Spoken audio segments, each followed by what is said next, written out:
Hello mga ka-viewers!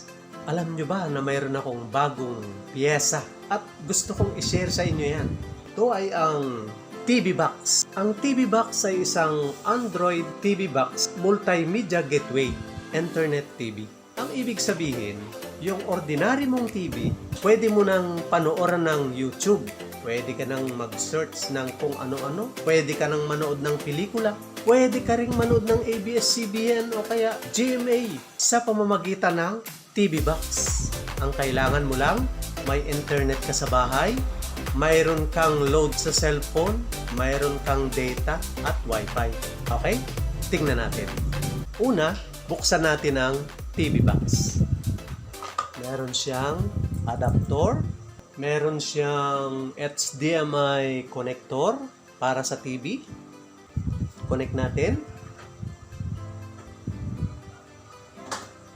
Meron siyang remote control. Ito na yung ating bagong MXQ Pro, ang ating TV Box. Kabit natin. At para magamit natin ng ating mga analog na TV, meron siyang audio-video output na PL55 to RCA para sa mga analog na TV. Pero ito hindi na niya kasama. Bibilhin natin. Yan. Dito niyo siya i-connect.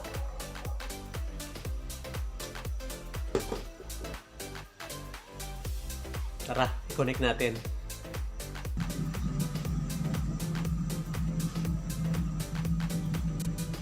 Yan. Lumabas na yung kanyang apps. Ngayon, i-connect natin sa hotspot o kaya Wi-Fi.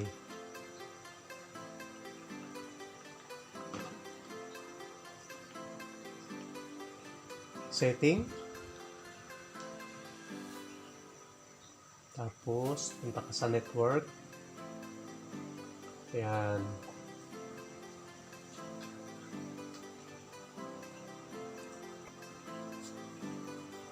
Yan, kailangan naka-open yung Wi-Fi o kaya hotspot ng ating cellphone para kumunik yung ating TV Box.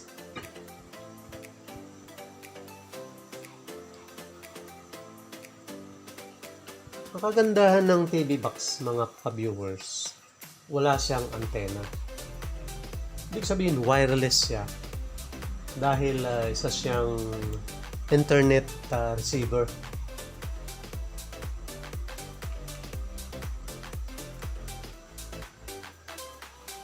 Try natin sa YouTube.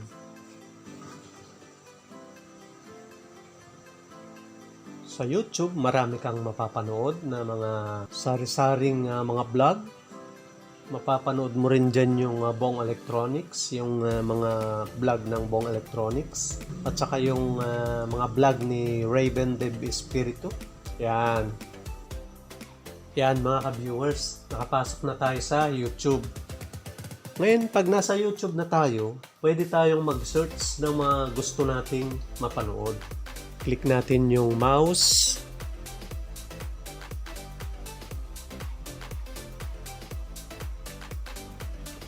Magandahan mga ka-viewers ng TV Box. Yung remote niya, ginagamit na rin keypad para makapag-search.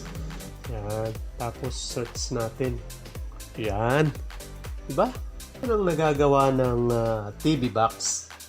Makikita mo kung ano yung gusto mong panoorin. Yan.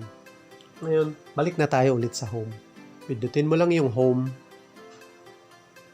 Doon ka na kaagad. Ganun lang siya kabilis. Ito yung sa mouse. Home. Yan. Mayroon din siyang volume.